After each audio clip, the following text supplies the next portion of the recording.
The name of the essay is My Country. It's on page number 140. Today I have some pictures to show you.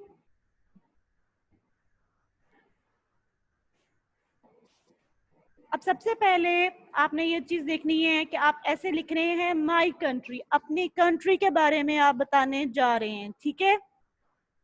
तो जब आप अपने country के बारे में कुछ बताएंगे, ठीक है, तो वो मोस्टली क्या होगा, प्रेजेंट कंडीशन में होगा, क्योंकि आप कंट्री के बारे में अपनी लिख रहे हैं, ठीक है। ये कंट्री आपकी है, आप इसके बारे में लिख रहे हैं प्रेजेंट कंडीशन में, आप प्रेजेंट टेंस यूज करेंगे, ठीक हो गया। प्रेजेंट टेंस में हम क्या यूज करते हैं, उसमें प्रेजेंट इंडेफिनिट टेंस आ जाता है, उसमें use of is M R आ जाता है, ठीक हो गया। इसको मैं साथ साथ आपको बताती जाऊंगी। सबसे पहले देखें, Pakistan is my country. In the first line, you will write down the name of your country, which is Pakistan. Pakistan, P capital. Pakistan is my country. It got independence from British Empire on August 14, 1947. It got independence. Independence हासिल की थी. It was in the past. ठीक है? It happened in the past on August 14, 1947.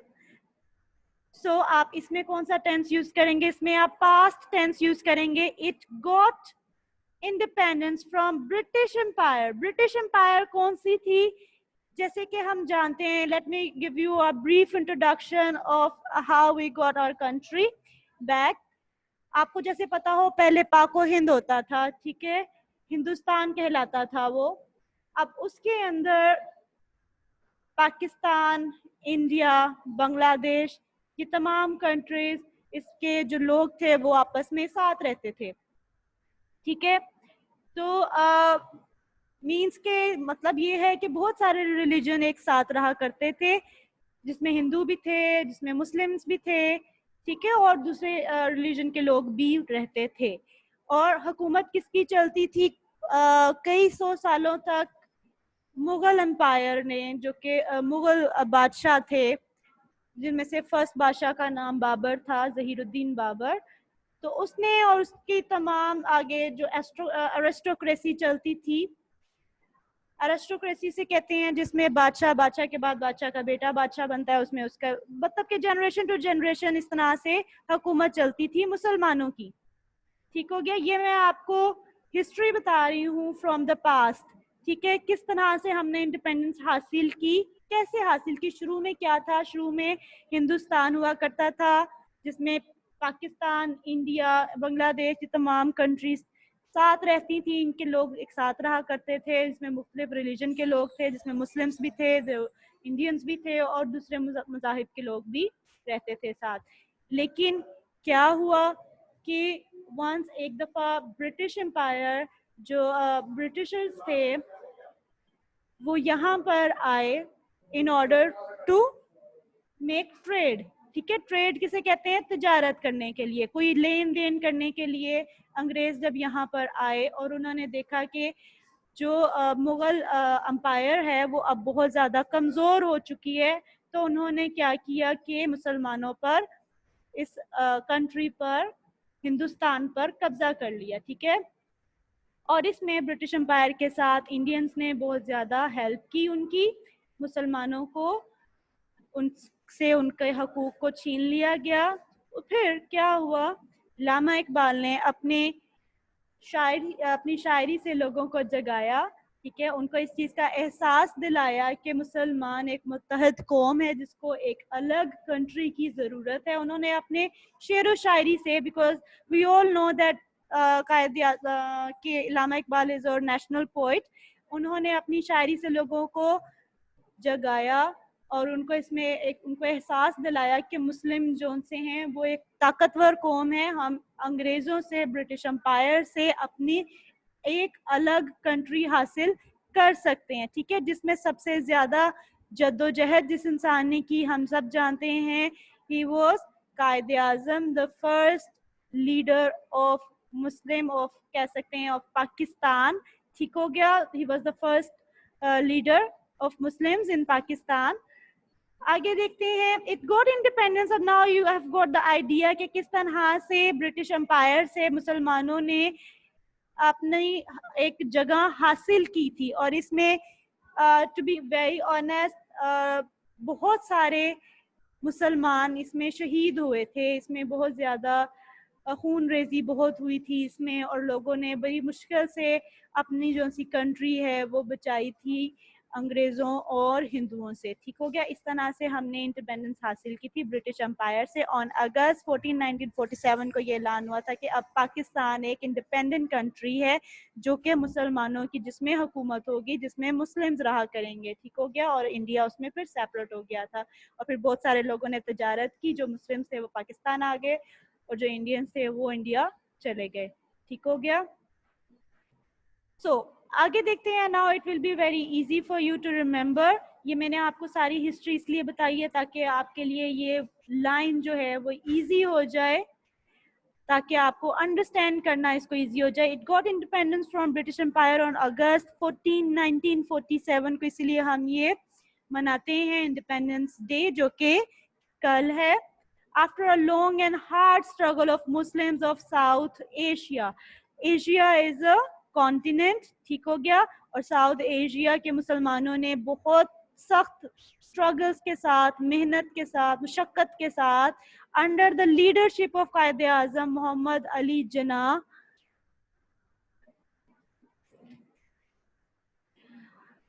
कायदे आजम मोहम्मद अली जिन्ना की leadership के under उन्होंने, मुसलमानों ने क्या किया था, पाकिस्तान आज़ाद करवाया था, पाकिस्तान बना था, पाकिस्तान वजूद में आया था।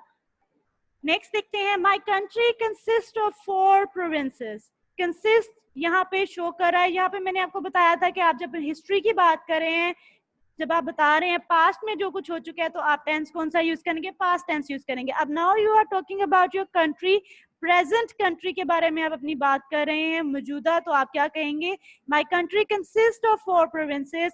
हमारी कंट्री 4 सूबों पर मुश्तमिल है।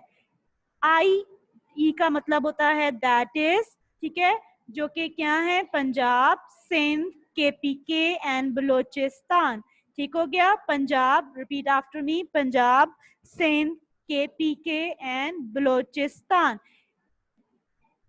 केपीके इट्स आप खैबर पख्तूनख्वा की शॉर्ट फॉर्म है, इसलिए हम इसमें डॉट पुट करेंगे। जब भी आप किसी चीज की शॉर्ट फॉर्म लिखते हैं, यानी कि कॉन्ट्रैक्शन फॉर्म लिखते हैं, तो आप उसमें फुल स्टॉप से के साथ शो करते हैं कि ये इसकी एब्रीवेशन है। ठीक है। KPK is the abbreviation of Khyber Pakhtunkhwa. इसमें आप लास्ट में भी डॉट डालेंगे in order to show that this is the abbreviation, this is the short form of Khyber Pakhtunkhwa.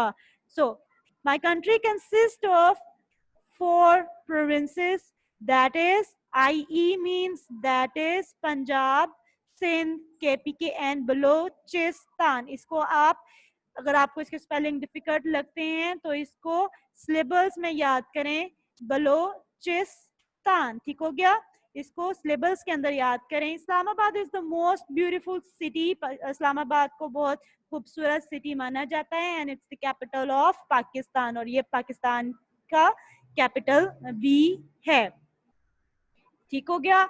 Next देखते हैं। Next is very interesting. इसमें the national flag of Pakistan is dark green in color with white bar.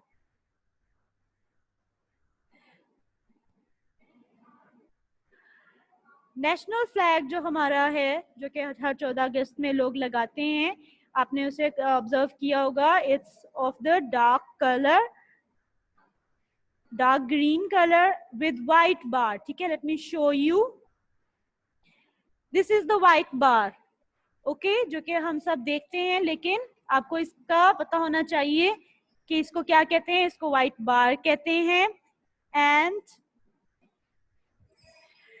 The national flag of Pakistan is dark green in color, यानी कि पाकिस्तान का national flag dark green colour का है with white बार, जिसमें एक white bar है, and a white crescent is the centre. ठीक है।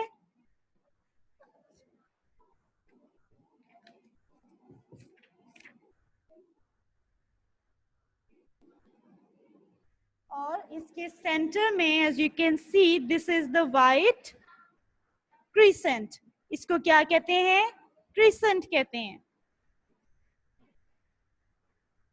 with white bar and white crescent in the center and a star। ठीक है, इसमें एक white bar है, it's of the dark color, dark green color। इसके centre में एक crescent है with a star। ठीक हो गया?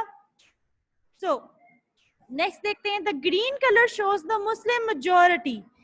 ठीक हो गया? द ग्रीन कलर, इसमें हर कलर जो आपको फ्लैग में दिखता है वो किसी ना किसी चीज का सिंबल होता है, किसी ना किसी चीज की निशानदेही कर रहा होता है। जो ग्रीन कलर है हमारे फ्लैग में, वो मुस्लिम मेजोरिटी की निशानदेही करता है। मुस्लिम मेजोरिटी किसे कहते हैं? जिसमें मुसलमानों की तादाद ज्यादा हो। ठीक है, मेजोरिटी मतलब अक्सरियत, अक्सरियत कहते हैं जिसमें मुस्लिम्स ज्यादा हैं। एंड व्हाइट कलर शोज, और व्हाइट कलर क्या शो करता है?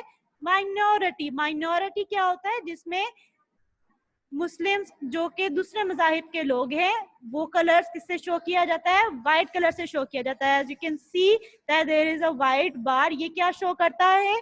ये माइनॉरिटी को शो करता है, माइनॉरिटी दिखाता है, जिसका मतलब ये है कि पाकिस्तान में मुस्लिम मुस्लिम्स के अलावा भी दूसरे मजाहिब के लोग रहते हैं। लेकिन जो कि ग्रीन कलर है, ये मेजोरिटी ऑफ द फ्लैग जो सा है, it's of the green colour. ये क्या शो करता है कि इसमें ज्यादातर अक्सरियत किसकी है? मुसलमानों की है। इसमें मुसलमान रहते हैं। ठीक है, हमारा फ्लैग, उसकी हर चीज कोई कुछ ना कुछ शो करती है, कुछ ना कुछ डिपिक्ट करती है। नेक्स्ट देखते हैं, the green color shows the Muslim majority and white color shows the minority। आपने इसके स्पेलिंग्स देख लेने हैं। मेजोरिटी, मेजोर जैसे मेजर होता है, मेजर के स्पेलिंग ये होते हैं RIRETY, majority. Minority, MINOR, nor, RIRETY, minority। The crescent on the flag is symbol of progress। Progress किसको कहते हैं? तरक्की को कहते हैं। The crescent on the flag, I have showed you, this is the crescent on the flag. ये किसको show करता है? ये शो करता है प्रोग्रेस को, तरक्की को शो करता है मुसलमानों की। The green color shows the Muslim majority and white color shows minority। The crescent on the flag is symbol of, symbol किसको कहते हैं? निशान। किसका निशान है? ये प्रोग्रेस का निशान है। प्रोग्रेस किसको कहते हैं? तरक्की को कहते हैं। I hope you are enjoying this lecture. आगे देखते हैं, और flag was design by Amiruddin Hidwai. ये स्पेलिंग आपने अपनी बुक में ठीक करने हैं। ठीक है, यहाँ पर ये स्पेलिंग्स जो से हैं आपके पास, अमीरुद्दीन खिदवानी लिखा हुआ है, which is the wrong spelling. ठीक है, this is the person Amiruddin Khidwai, born 1901 and died on 1973। He was the person who designed Pakistan's flag। ठीक है, मतलब आपने आप देखा है कि पाकिस्तान फ्लैग में कितनी सारी चीजों को मद्देनजर रख के इसको बनाया गया है। इसमें व्हाइट बार है जो कि क्या शो करती है कि इस कंट्री में दूसरे मजाहिब के लोग भी रहते हैं, और ग्रीन कलर शो करता है मुस्लिम मेजोरिटी को। ये व्हाइट कलर माइनॉरिटी शो करता है, जिसमें क्रिसेंट है, क्रिसेंट शो करता है प्रोग्रेस को। Moon is the sign of progress. Crescent basically, crescent इस शेप को कहते हैं चांद की। ठीक हो गया? जब चांद इस शेप में आता है तो वो क्रिसेंट कहलाता है। ठीक है, जो कि तीसरी चौथी का चांद होता है इस तरह से। तो crescent is the sign of progress। He was the person who designed Pakistan's flag। ठीक हो गया? आपने ये स्पेलिंग ठीक कर लेने हैं। अमीरुद्दीन हिदवाई। अब वो स्टूडेंट्स हैंड रेस करें जिन्होंने ये स्पेलिंग अभी ठीक कर चुके हैं। जो स्टूडेंट्स ये स्पेलिंग ठीक कर चुके हैं वो हैंड रेस करके मुझे बताएं। It's Amiruddin Hidwai। Okay, there are many few students जिन्होंने ये काम किया है. Where are the rest of the students? Students, pay attention, be active. ये spelling ठीक करें. Amiruddin खिदवाई. All of you take a screenshot of this page, or otherwise you can write it down on your book with pencil. Do not use ballpoint, marker, pointer on your book. Use pencil. ठीक है, इसे cut करें और वहां से इसके spelling को ठीक करें. Amiruddin खिदवाई. He was the person who designed Pakistan's flag. Okay, next देखते हैं. What's next? There are very famous historical buildings in Pakistan. Pakistan में बहुत सारी फेमस मशहूर हिस्टोरिकल बिल्डिंग्स है. लाहौर इज द सिटी जो कि मशहूर है. Lahore is the famous for historical buildings, क्योंकि यहाँ पर मुगल हुकूमत ने और मुसलमानों ने, आप कह सकते हैं, यहाँ पर बहुत सारी हिस्टोरिकल बिल्डिंग्स बनाई थी, तारीखी बिल्डिंग्स. ठीक है, some of them were present before independence. क्योंकि मैंने आपको बताया कि ये तब बनी थी जबकि मुगल दौर चल रहा था और मुगल तकरीबन 18वीं 19वीं 17वीं सदी के हैं. तो उस दौर में, यानी कि इंडिपेंडेंस से पहले कई 100 साल पहले की ये तमाम बिल्डिंग्स हैं. And Lahore is the city, it is famous for the historical buildings. ठीक हो गया. Some of them were present before independence.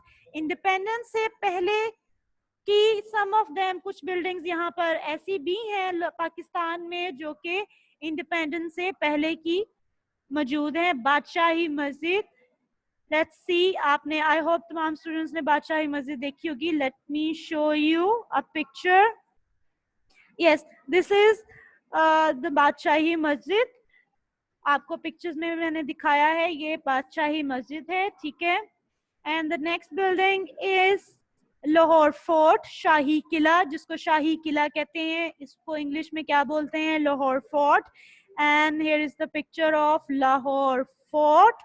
ठीक है, आप इसको देख सकते हैं. These all things are closer to Minar Pakistan. तो आप इसको विजिट कर सकते हैं.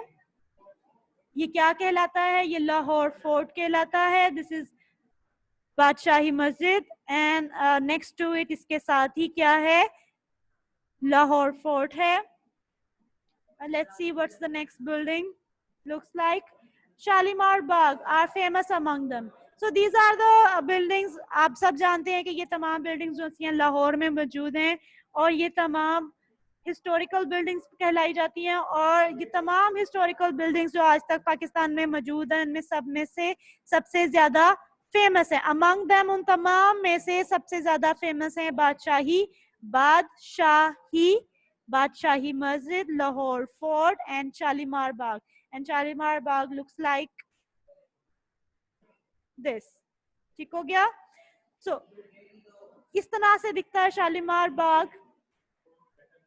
It has a very beautiful history. अगर आपको हिस्ट्री में इंटरेस्ट है तो आप गूगल करें इनके बारे में, ये कैसे बनी थी, किसने बनाई थी और ये कैसी दिखती हैं. एक्सप्लोर करें, जैसे कि हम लोन ऑफ अ कैमरा में देख रहे थे. जैसे कि हम एजुकेशनल टूर करते हैं, जब आप ऐसी जगह पे जाते हैं जिसको आपने पहले से पढ़ा होता है. जैसे कि मैंने आपको इनके बारे में बताया कि मुगल एम्पायर ने ये तमाम बिल्डिंग्स बनाई थी. तो मुगल एम्पायर्स में आप जाएंगे वहां पे तो आपको यहाँ इसमें बहुत सारी फर्दर इंफॉर्मेशन मिलेगी इन तमाम चीज़ों के बारे में. जब आप खुद एक्सप्लोर करेंगे या आप इसको गूगल करेंगे, then you will get other informations as well. If you are interested in history, you should be, because we all are Pakistanis. Next is on May 28, 1998, Pakistan became a nuclear power. Here यहाँ पे भी आप देख सकते हैं कि यहाँ पर भी past tense यूज किया हुआ है, became. ठीक है, ये became क्या शो करता है कि this is the past tense, क्योंकि पाकिस्तान न्यूक्लियर पावर बना था 1998 में. ठीक है, अभी 2020 है. तकरीबन you can say 22 years, 21 years back, Pakistan nuclear power bana tha, and nuclear plant looks like this. So this is the power plant of nuclear energy. Pakistan का न्यूक्लियर प्लांट इस तरह से दिखता है. न्यूक्लियर पावर किसको कहते हैं? I am going to tell you. So on May 28, 1998, Pakistan became a nuclear power. Pakistan को न्यूक्लियर पावर बनाया गया था. ठीक है. And the name of the person I just forgot. Okay, I'll tell you later. Nuclear power किसे कहते हैं? जैसे कि किसी भी कंट्री ने अगर कोई पावर हासिल करनी होती है अमंग दूसरे अदर कंट्रीज, तो nuclear power is the thing that makes your country strong. ठीक है. अगर कोई मुल्क न्यूक्लियर पावर एनर्जी बना लेता है, खुद अपनी कंट्री को न्यूक्लियर एनर्जी दे देता है, तो इसका मतलब ये है कि उसने अपनी कंट्री को महफूज कर लिया है, प्रोटेक्ट कर लिया है. अब उसकी कंट्री स्ट्रॉन्ग हो गई है. जब आपकी कंट्री स्ट्रॉन्ग हो जाती है तो जंग का खतरा कम हो जाता है. ठीक है. नेक्स्ट देखते हैं. आपने ये फिगर याद रखनी है. It's May 28, 1998. ठीक हो गया. और दूसरी figure, it's very easy to remember, August 14, 1947. ठीक हो गया. नेक्स्ट देखिए, may Allah keep it away from the evil eyes of enemies. ठीक है. उसके बाद आगे आप अपनी कंट्री को लास्ट लाइन में दुआ पेश करते हैं, दुआ देते हैं कि अल्लाह ताला इसको बुरी दुश्मनों की बुरी नजरों से दूर रखे, आमीन. ठीक हो गया. एंड द लास्ट में आप क्या लिखेंगे? एट दी सेंटर कह सकते हैं, सेंटर ऑफ द लाइन आप क्या लिखेंगे? पाकिस्तान जिंदाबाद. ठीक है. This is the exclamation mark. ये शो करता है कोई भी एक्सप्रेशन को, जैसे कि कोई खुशी का एक्सप्रेशन, कोई सैडनेस का एक्सप्रेशन जब आपने शो करना होता है, तो हम इससे हम इसको शो करते हैं विद एन एक्सक्लेमेशन मार्क. ठीक है. पाकिस्तान जिंदाबाद के बाद क्या आएगा? एक्सक्लेमेशन मार्क आएगा. So this is all about my country. I have showed you many pictures. I hope you have enjoyed this lecture. Let me know if you have any queries about, if you have any questions about this lecture, you can ask me. We have also discussed tense. हमने ये भी discuss कर चुके हैं कि इसमें कौन सा tense use होगा. सिर्फ ये लाइन जिसमें आप पास्ट के बारे में बता रहे हैं कि आपकी कंट्री ने किस तरह से इंडिपेंडेंस हासिल की थी 1947 में, you are talking about a past, तो आप पास्ट टेंस यूज करेंगे. एंड इन दिस लाइन जब आप बता रहे हैं कि पाकिस्तान कब न्यूक्लियर पावर बना, तो आप पास्ट टेंस यूज करेंगे. And the rest of the tense is present tense. ठीक है. पाकिस्तान इज माई कंट्री, ये इस क्या शो कर रहा है कि आपकी पाकिस्तान आपकी कंट्री है. It shows the present condition. Consists लगा हुआ है, it shows it's a present indefinite tense. Present indefinite भी हम तब यूज करते हैं when we are talking about a present. And you can see there's a lot of use of is, am, are. इसमें आपने is, am, are use करना. It's very easy to remember. आपने इसे आज ही याद करना. It's related to Independence Day as well. I would like every student to learn it. इसमें जो difficult words हैं वो मैं underline कर देती हूँ. आपने उनको practice करना है. Independence, independence. अगर आपको कोई भी वर्ड मुश्किल लगे, आपने उसे सिलेबस में याद करना है ताकि आपके लिए वो इजी हो जाए. Struggle, struggle. कायदे आजम मोहम्मद अली जना. ठीक हो गया. Sindh, Balochistan. Islamabad is very easy to remember, Islamabad. And the next is Crescent, is the name of your school as well. Muslim majority, Muslim अक्सरियत, and minority अकलियत, जो कि मैं आपको बता चुकी हूँ. Symbol, progress, and of course Amiruddin खिदवाई, जो कि मैंने आपको ठीक करवाया है. और flag was designed by Amiruddin Hidwai, shows that it happened in the past. ठीक है. जिसको आप past tense में बताएंगे, जिसमें आप यूज करेंगे was, because it was designed by Amiruddin हिदवाई। इसके बाद देखिए historical buildings, and the next is Badshahi Masjid, Lahore Fort. Take a screenshot of this page and आपने इन तमाम वर्ड्स की प्रैक्टिस करनी है। आपने ये फिगर्स याद रखनी है। अगस्त 14, 1947, मई 28, 1998, न्यूक्लियर पावर, न्यूक्लियर, क्लियर के स्पेलिंग आगे लगेंगे साथ में, clear, CLEAR, nuclear, evil eyes of enemies, y को जब हम रिमूव करते हैं तो y रिप्लेस होता है विद IES जब हमने इसे प्लूरल फॉर्म में लिखना हो, एनिमीज, एंड पाकिस्तान जिंदाबाद। ठीक है, these are the difficult words for you to practice. आपने इसको याद करना है। It's related to independence day जो कि कल है। I would like every student to read it, write it, then learn it by heart. If you have any questions, ठीक है, मैं आपके hands slow down कर रही हूँ, ठीक है। If you have any questions regarding this lecture, you can ask me right now.